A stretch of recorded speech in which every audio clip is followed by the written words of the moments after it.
Bonjour et bienvenue sur La Buvette. C'est le podcast qui fait du bien et c'est le podcast où l'on parle de vous. Je m'appelle Margot Bussière, je suis coach de vie humaniste et à travers ce podcast, je vous accompagne vers un mieux-être, un mieux vivre, un épanouissement intérieur ainsi qu'un éveil de votre conscience et pourquoi pas de votre spiritualité. Je vous remercie d'être là aujourd'hui et je vous souhaite une excellente écoute.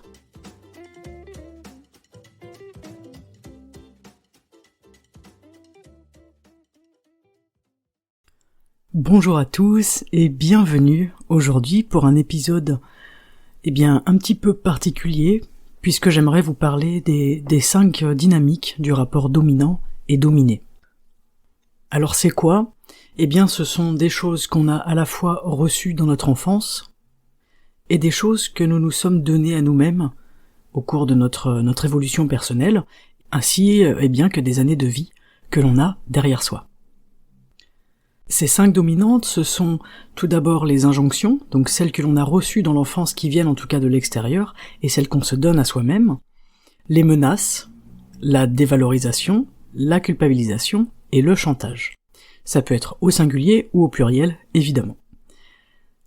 De ces 5 dynamiques, on va en fait aujourd'hui essayer de faire sous forme de tableau par exemple. Vous pouvez le faire avec moi cet exercice en prenant une feuille et un stylo, et on va essayer de voir ce que l'on a reçu dans notre enfance, ce qui vient de l'extérieur et ce que l'on se donne à soi-même.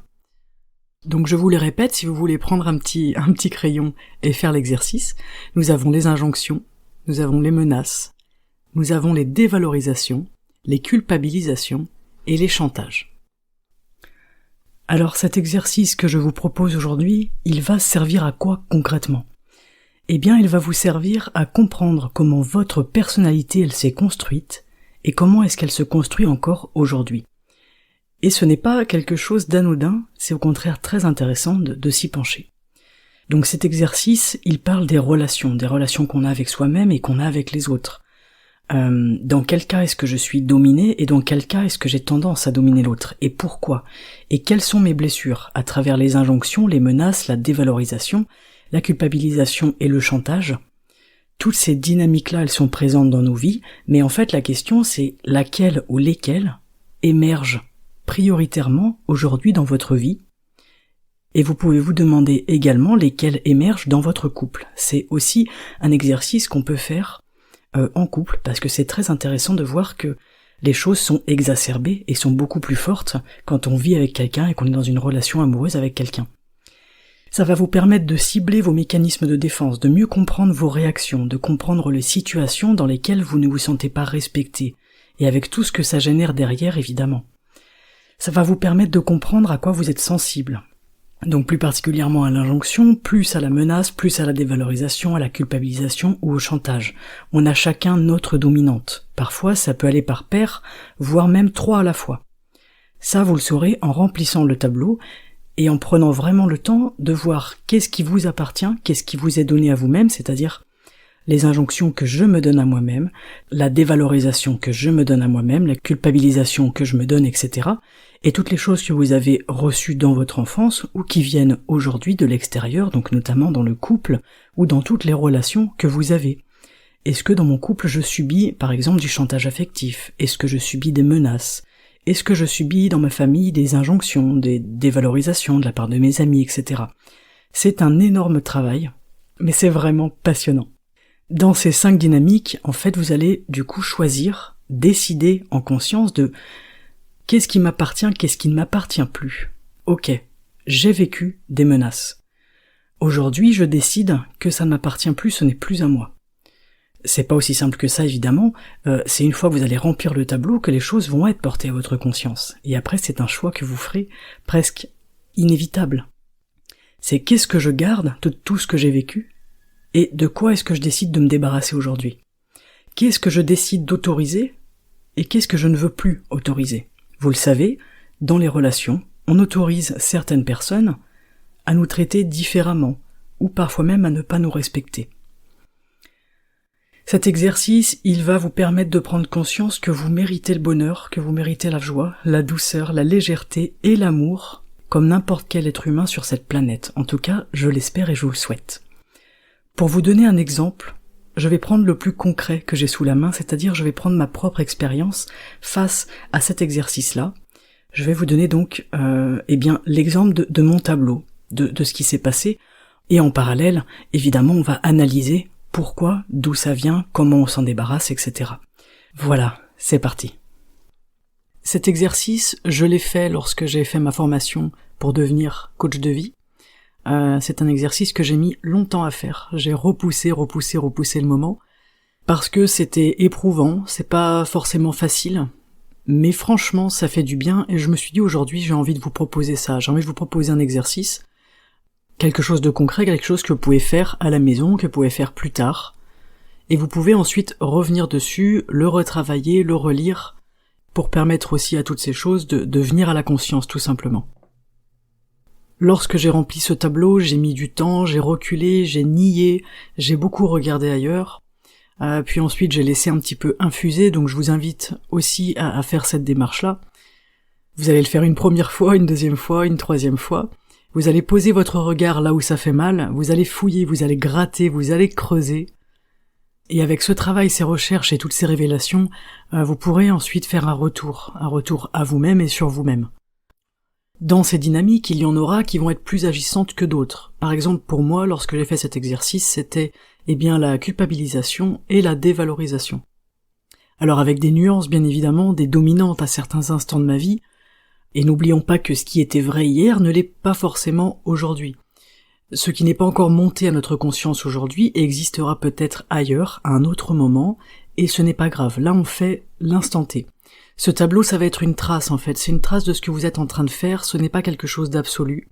Ce n'est pas non plus une question de niveau de satisfaction par rapport à un travail mené, c'est plutôt un témoignage pour vous-même de qui est-ce que vous êtes, et de où vous en êtes à l'instant T. Et après, ça va se poursuivre. En tout cas, ça aura le mérite d'avoir été vécu et compris à un certain niveau aujourd'hui. Ce tableau, c'est voilà où j'en suis, ici et maintenant. Moi, j'ai réalisé avec ce travail que j'avais des mécanismes de défense qui sont extrêmement forts. J'avais donc tendance, peut-être encore aujourd'hui, à être beaucoup sur la défensive.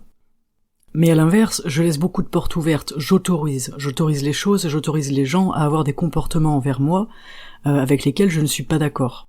Ce déclic, je l'ai eu justement pendant ma formation, je vais pas rentrer dans les détails, mais je me suis senti écrasé à un moment donné, je me suis senti maltraité, donc je dis bien que je me suis senti, évidemment, c'est mon ressenti, mon retour.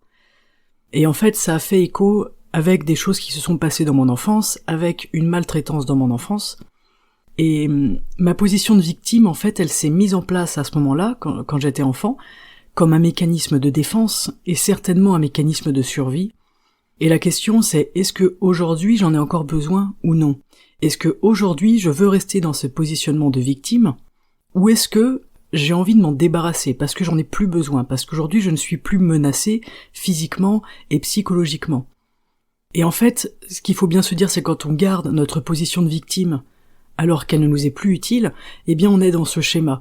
On autorise les gens à nous maltraiter, à mal nous parler, etc., parce qu'on se place en tant que victime. C'est-à-dire que le problème, entre guillemets, on va dire le blocage, il vient forcément de nous. C'est ce que je vous dis souvent, c'est que ça vient de l'intérieur de nous. Le comportement de l'autre à l'extérieur, il n'a d'emprise sur moi que si je l'autorise. Donc mon questionnement à ce moment-là, c'était comment est-ce que je vais me comporter moi de façon à ne plus laisser la porte ouverte à ce genre de comportement, à ces maltraitances et à cette violence. C'est évidemment un travail que j'ai entrepris il y a maintenant 3 ans, et qui est toujours d'actualité. Il y a de l'évolution, il y a de l'amélioration, mais ça prend du temps. Ça, c'est vraiment important de l'intégrer. Quand j'ai compris ça, déjà, j'ai réussi à m'exprimer. Pour une des premières fois de ma vie, j'ai eu la force de m'exprimer, et malheureusement, j'ai eu l'impression que c'était pire. Au début, j'ai regretté. J'ai regretté tout de suite d'avoir parlé, d'avoir dit ce qui n'allait pas, d'avoir, entre guillemets, dévoilé ce qu'il se passait, à l'abri de tous, à l'abri du regard de tous, etc. Et ensuite, j'ai compris, en fait, j'ai compris que ce qui s'était passé cette fois-là, c'était entre guillemets la fois de trop. C'était l'expérience nécessaire pour prendre conscience, pour me libérer, pour m'écouter. On a tous des bagages, des paquets à poser. Et ce travail-là, il est là pour ça. En fait, ce travail, pour moi, c'est un laboratoire d'expérience. Ce jour-là, dans mon petit laboratoire personnel, j'ai décidé d'arrêter de m'excuser d'exister. J'ai déjà commencé à le mettre en place au quotidien. La prise de conscience, elle rend les choses plus fluides, elle rend les choses presque rapides. Comme si en fait votre ancien fonctionnement, d'un coup, il était devenu complètement intolérable, inacceptable. Ça, c'est une prise de conscience. Quand on prend conscience de quelque chose comme ça, on va commencer à beaucoup s'observer. On va s'observer dans ce qu'on fait de bien pour soi, de bon pour soi et de juste pour soi. On va s'observer aussi dans la manière dont on se parle dans notre tête. Avec cette petite voix que beaucoup d'entre nous entendent et qui nous dit « T'es bête, t'es nul, tu ne mérites pas, tu n'es pas à la hauteur ». S'auto-observer lorsqu'on se pose en victime, lorsqu'on prend cette position-là. Je comprends que ma position vis-à-vis de moi, elle va changer la façon dont les autres vont fonctionner avec moi. Et ça, c'est très important. C'est votre position vis-à-vis de vous-même qui va permettre de changer la façon dont l'autre en face va fonctionner avec vous. Là, je vous parle de position de victime parce que c'est quelque chose que j'ai vécu et que je connais un petit peu mieux, mais on a chacun des positionnements différents. Cette position de victime, je me suis aussi demandé pourquoi est-ce que je l'ai adoptée. À quoi est-ce qu'elle m'a servi? Est-ce que j'en ai encore besoin aujourd'hui? Aujourd'hui, je peux me débarrasser de cette position de victime parce qu'en fait, je n'en ai plus besoin. Ma position de victime, c'est me faire reconnaître en tant que victime parce que j'estime que dans mon enfance, j'ai été une victime qui peut-être n'a pas été reconnue. J'ai cherché à le faire comprendre pendant des années, cherché à le faire comprendre aux autres, et j'avais l'impression peut-être de prendre une claque à chaque fois, parce qu'en fait je recherchais cette position de victime pour rencontrer entre guillemets un sauveur. Mais lorsque j'avais donc 28 ans, j'ai compris que mon sauveur c'était moi. Et c'était pas facile vraiment à intégrer, mais une fois que je l'ai compris, je sais pas comment vous le dire, je l'ai compris avec le cœur, j'ai compris que ça viendrait de moi, que la seule personne qui sera bienveillante, qui sera reconnaissante, qui sera acceptante, ça va être moi-même. La seule personne qui va me mener vers la guérison intérieure, c'est moi-même. Donc cette position de victime, elle m'a été utile quand j'avais rien d'autre pour me défendre, mais aujourd'hui, je veux m'en débarrasser. Aujourd'hui, j'ai envie de me concentrer sur moi, sur mes choix, sur mes responsabilités, puisque dans cette démarche, il y a aussi une importance capitale à prendre ses responsabilités. On n'est pas là en train d'accuser telle chose ou telle personne, ça n'aurait aucun intérêt sinon. Je me suis rendu compte aussi que j'ai toujours fait que des boulots, des métiers où je m'occupe des autres, des enfants, des personnes en situation de handicap, des jeunes en réinsertion sociale, mais jamais de moi. Et je n'ai pas choisi cette formation de coaching par hasard, parce que dans cette formation, j'ai appris à me connaître, j'ai appris à aller au fond de moi, et à voir que la violence et l'intrusion, je n'en veux plus aujourd'hui.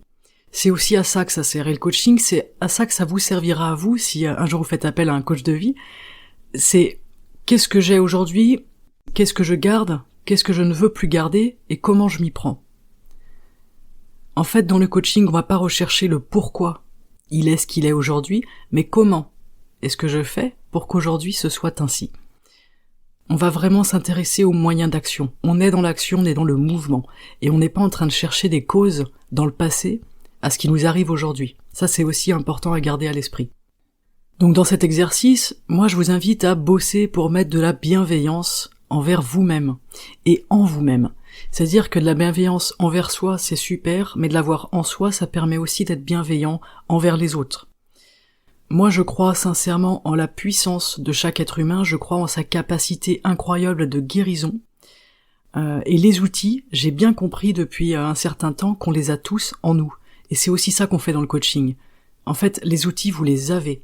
Le coach, c'est votre copilote. Lui, il vous pose des questions, il vous emmène à des endroits, et c'est vous qui utilisez vos propres outils, vos propres ressources. C'est extrêmement agréable, c'est assez incroyable quand on comprend qu'en fait tout est en soi, et qu'on n'a pas besoin de quelque chose d'extérieur. C'est vraiment génial. Quand on est dans le schéma de victime, pour ceux à qui ça parle en tout cas, on devient un très fin observateur. On observe beaucoup les gens, on écoute, on se met beaucoup en retrait, on est attentif et on a tendance à développer une grande intuition et une grande sensibilité. Donc ça, c'est une force. C'est-à-dire qu'aujourd'hui, si vous vous retrouvez dans ce schéma de victime, essayez de voir qu'est-ce que ça vous apporte comme force. Ça, moi, c'est ma ligne de vie. Ça, je vais m'en servir et je m'en sers déjà et je continue dans mon métier, dans mes passions, à me servir de ça, à me servir de l'observation des gens, à l'écoute, à être attentive. Je vais suivre mon intuition, je vais me servir de ma sensibilité et je vais savoir me mettre en retraite très facilement, ce qui est extrêmement pratique pour mon travail. Là-dedans, je vous invite vous à reconnaître vos forces et à les utiliser ensuite derrière. C'est pour ça que c'est intéressant, de faire ce petit tableau et de le remplir. Sur plusieurs jours, sur plusieurs semaines, il n'y a pas de souci sur combien de temps vous mettez à le remplir. Ça peut aller très vite, ça peut aller très lentement.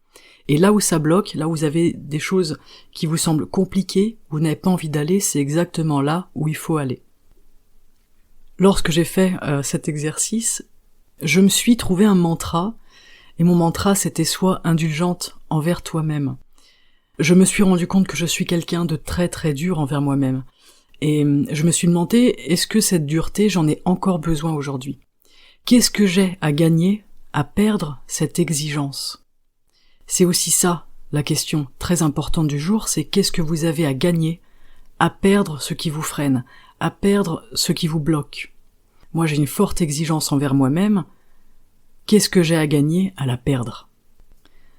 Et du coup, je me suis dit, je vais essayer d'appliquer envers moi-même ce que j'applique envers les autres. Il n'y a que comme ça que je vais recevoir ce que j'ai envie de recevoir. Il n'y a que comme ça que je vais pouvoir m'accueillir moi-même. Parce que sans ça, je sais que je pourrais pas avancer. Il y a des nœuds à défaire, on en a tous des nœuds à défaire, c'est normal. Parfois ils sont très gros, et c'est la vie, c'est comme ça. On va pas se victimiser, on va pas pleurer sur notre propre sort, et on ne peut pas demander aux autres à faire les choses à notre place. Et d'ailleurs ça c'est le principe même du coaching de vie, et c'est une philosophie que j'adore. Nous sommes responsables de nous-mêmes. Nous ne pouvons pas attendre du coach qu'il vienne nous sauver, régler nos problèmes, etc. Lui, il est là pour nous accompagner, nous rassurer, nous donner un cadre, et nous permettre aussi ce temps pour nous. Moi, j'ai toujours cru que je devais être parfaite dans la vie, que je devais exceller dans tous les domaines, et que si je n'étais pas parfaite, je ne devais pas y aller. Mais j'ai compris ensuite que toutes ces imperfections sont en fait des forces, parce que dans la perfection, finalement, tout est plat. Il n'y a rien qui ressort. C'est-à-dire que là où je ne suis pas parfaite, c'est exactement là où je peux aller m'intéresser aux choses, là où je vais être curieuse, là où je vais découvrir, là où je vais me planter, là où je vais faire des erreurs. Et c'est ça qui est intéressant. Aujourd'hui, maintenant, j'essaye régulièrement de me lancer dans quelque chose que je ne maîtrise pas du tout. Et j'adore ça. C'est très inconfortable, mais à la fois ça fait du bien, et ça génère une sensation de confort justement après. Cette quête de la perfection, elle est très répandue, et je pense qu'elle fait beaucoup de dégâts. Pour en revenir aux personnes qui sont confrontées à la violence, l'intrusion, la maltraitance, toutes ces choses peuvent être tout simplement psychologiques. Quand je parle de violence, c'est pas forcément se faire taper dessus. La violence psychologique, elle existe, la maltraitance psychologique également, et l'intrusion c'est pareil. Là, qu'est-ce qu'on va se dire? Est-ce qu'on va se placer en victime ou est-ce qu'on va prendre nos responsabilités? En fait, quand quelqu'un est mal, quelqu'un est agressif envers nous, c'est sa souffrance qui parle. Ça, c'est aussi intéressant de l'avoir dans un coin de notre tête, et il en va de même pour nous, lorsqu'on est agressif avec quelqu'un, qu'on parle mal à quelqu'un, c'est notre souffrance qui parle. Et mon questionnement à moi, c'est comment est-ce que je vais faire pour que la souffrance de l'autre ne m'envahisse pas? Comment est-ce que je vais faire pour ne pas laisser sa souffrance m'envahir, m'atteindre, me toucher et par conséquent me faire du mal? Je pense que la première fois qu'on est confronté à la violence, la réaction première, c'est une réaction de survie. Donc on n'est pas dans la conscience face à ça. C'est typiquement le harcèlement dans la rue, aujourd'hui, qui devient normal.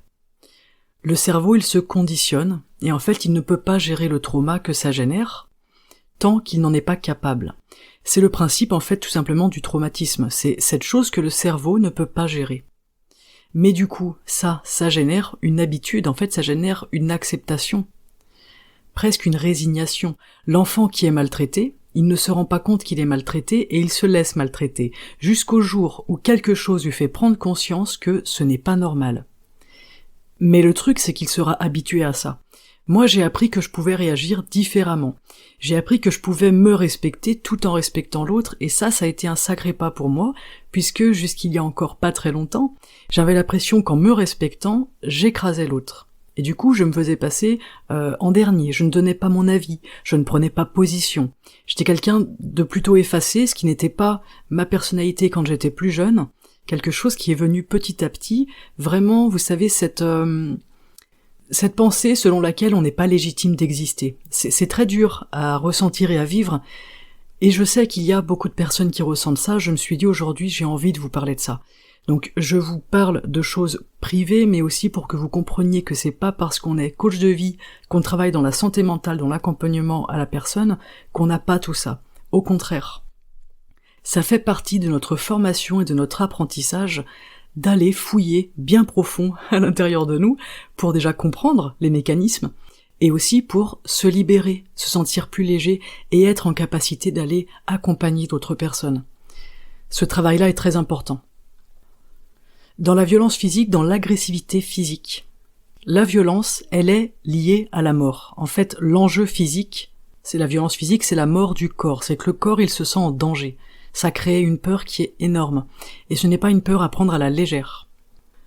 Personnellement, depuis toujours, comme je vous l'ai dit, moi je me tais parce que j'ai peur de faire du mal à l'autre, j'ai peur de le blesser, en fait, d'un point de vue physique. La blessure, c'est la mort, hein, comme je vous le disais, et même d'un point de vue symbolique d'ailleurs. Une blessure met le corps en danger, met l'esprit en danger. Moi, je ne disais rien, voilà, j'avais peut-être peur des représailles, etc., parce qu'en fait, j'avais peur que quelque chose me détruise encore plus. Vous savez, parfois, on préfère vivre avec quelque chose qui nous pèse, plutôt que de faire la démarche d'en parler, de peur que ça nous détruise encore plus. Une destruction intérieure. Et je trouve que cette destruction intérieure, c'est pire, j'ai l'impression, qu'une mort, au final. Je dis ça, c'est un petit peu facile à dire, mais le fait de mourir, d'être mort, eh bien, on ne le porte plus. On n'est plus là. Être détruit intérieurement, c'est quelque chose qu'on va porter toute sa vie. C'est très très dur à porter et il faut pas prendre ça à la légère. Alors aujourd'hui, moi je suis en vie, en pleine santé, j'ai des proches que j'aime, j'ai des proches qui sont ouverts, qui sont acceptants. J'apprends à connaître l'être humain, peut-être mieux que je me connais moi-même d'ailleurs, mais je n'ai que 30 ans, j'ai le temps. J'ai tout à découvrir et j'essaye de déverrouiller tout ça petit à petit. Il faut de la patience. Si vous voulez vous aussi vous lancer dans ce chemin-là, ça va vous demander de la patience et c'est une excellente qualité. Et d'ailleurs, ce travail-là est bénéfique pour ça puisqu'il va vous apprendre la patience. Vous êtes une belle personne, vous méritez de vivre et vous méritez tout simplement d'accepter ce qu'il vous est arrivé jusqu'à aujourd'hui. Et ça, vous avez le choix de vous en servir pour avancer et pour approfondir votre connaissance de vous. Quand on vit des choses difficiles, des attaques, de la violence, de la maltraitance, etc., tout ça, même si c'est psychologique, je le rappelle bien, je suis adepte du fait qu'il ne faut pas rester dans le silence. Je vous l'ai dit, moi je l'ai fait, ce n'était pas forcément une bonne solution, et en fait je pense qu'il ne faut pas garder cette bombe chez soi, je pense qu'il faut renvoyer la patate chaude comme on dit, il faut mettre en lumière, en fait, pour se libérer de cette souffrance, de cette violence verbale, psychologique ou physique, il faut vraiment mettre de la lumière dessus, il faut en parler, partager. En fait, quand on met les choses en lumière, déjà, ça change beaucoup de choses au niveau de la situation. Alors que si on garde ça à l'intérieur de soi, à l'ombre, ça va prendre une ampleur très forte et ça risque de générer beaucoup de tristesse, de culpabilité, de mal-être. Parfois, dans ces cercles de violence, on se sent coupable, on se sent même bourreau nous-mêmes. C'est assez incroyable comme c'est bien fichu. Mais si on réfléchit, on en parle un peu autour de nous, on prend le temps, on s'observe et on se questionne. On va chercher dans ce qui nous semble juste pour nous par rapport à notre vécu, à nos apprentissages, à nos connaissances, à nos valeurs et à nos ressentis. Et en fait, notre regard, il va changer. Déjà en faisant ça, le regard, il change et c'est une belle libération, c'est une belle étape. Ensuite, on ne se sent plus concerné par la violence de l'autre. C'est ça que je voulais vous dire aujourd'hui, c'est que les attaques, en fait, ce sont toujours des attaques contre la personne elle-même, et pas contre nous. La violence, la colère, c'est vraiment quelque chose de très propre à la personne. C'est extériorisé, c'est envoyé à quelqu'un, puisque ça ne peut pas être géré, ça ne peut pas être compris, intégré et accepté à l'intérieur de la personne, donc cette personne, elle le fait sortir, pour que ce soit plus à elle. C'est tout à fait normal en fait, et on fait tous comme ça, hein, ce ne sont pas que les autres qui font ça, nous aussi on fait ça, et quand on s'en rend compte, déjà, on n'a plus le sentiment de culpabilité, ou le sentiment justement d'être une victime. On va réussir à se sentir loin de ça, à se sentir détaché. On va comprendre que nous n'avons pas de responsabilité dans ce que ressent l'autre et de la façon dont il l'exprime. Notre responsabilité, elle est de nous face à nous-mêmes, et évidemment de nous face à l'autre, en ne répondant pas de façon violente. En tout cas, je ne suis pas responsable de ce que l'autre il ressent et de ce qu'il exprime, et ça c'est un grand pas dans la façon de regarder les choses et d'aborder le monde et d'aborder les autres. En tout cas, moi ça a été un grand pas dans ma vie et j'avais envie de vous le partager et peut-être de vous inviter sur ce chemin-là. Lors de ce passage, autour de 28 ans, j'avais entre 27 et 28 ans, je crois que pour la première fois de ma vie, j'ai réussi à m'exposer en tant qu'égal face à quelqu'un d'autre, et c'était un sentiment extraordinaire.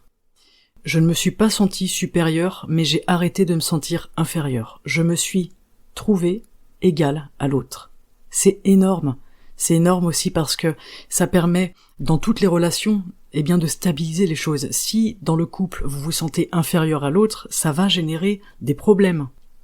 Des blocages, des tensions, ça va générer plein de choses chez l'autre. Alors, on n'est pas responsable de ce qu'il ressent, certes, mais on peut, nous, en se sentant égal, en n'ayant plus de rapport dominé-dominant, se sentir bien avec nous-mêmes et donc faciliter toutes les relations que nous avons autour de nous.